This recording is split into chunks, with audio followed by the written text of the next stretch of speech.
Alright, we're going to graph the rational function. It's f of x, and the numerator is x squared minus x minus 12, and the denominator is x minus 2. We don't need to factor anything to get the domain here, but let's just rewrite it in case it's helpful along the way. Bottom stays x minus 2, and the top is x minus 4 times x plus 3. It's kind of good to know if this thing reduces or not in the long run, but it doesn't. But we can do the domain from the bottom. So the domain would be x minus 2 does not equal 0. So the domain will be x does not equal 2. Okay. And since nothing reduced, we know that the vertical asymptote will be at x equals 2. So let's go ahead and drop that into our graph.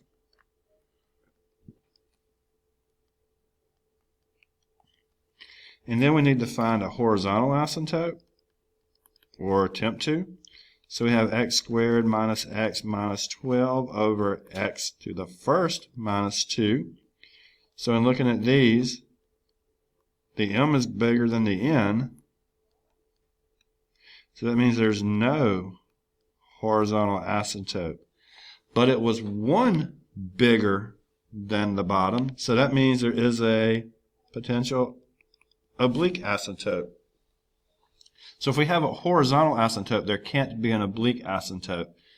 But if we don't have a horizontal, we'll look into the oblique. So we're going to write this down. We're going to do polynomial division. X minus 2 will divide into x squared minus x minus 12.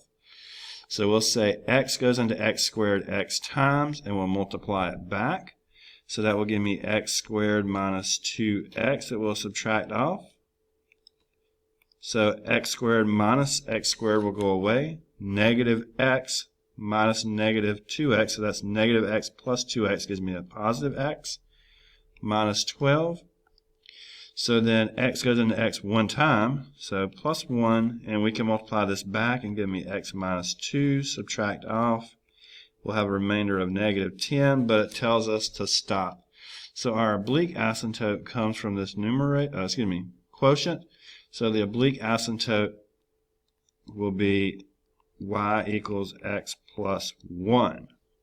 So let's try and graph that. So that's a y-intercept of 1 and a slope of 1. So normally we would think about making a line there, but since it's easier to just hit these points, I'll just go ahead and make a dotted line, a true dotted line, not a dashed line. Okay, so I've got those things. Now let's see if there's any other points of interest here, like an X-intercept, which comes from letting y equal 0. So if we let y equal 0, that's where we would have 0 equals the numerator, x minus 4 times x plus 3. That's where we factored it, and that's why it's useful. So in this case, we'll get x equals 4 and x equals negative 3. So that's two x-intercepts, 4, 0, and negative 3, 0. Let's plot those. So got an x point over here at 4. That's supposed to be blue, not black. So there we go. And at negative 3, which is over here. So I think we might know everything we need to know about this graph right now. But let's do one more thing. Let's do a y-intercept where we let x equal 0.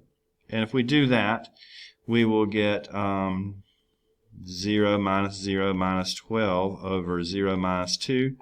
So that'll give me 6. So it'll be 0, 6.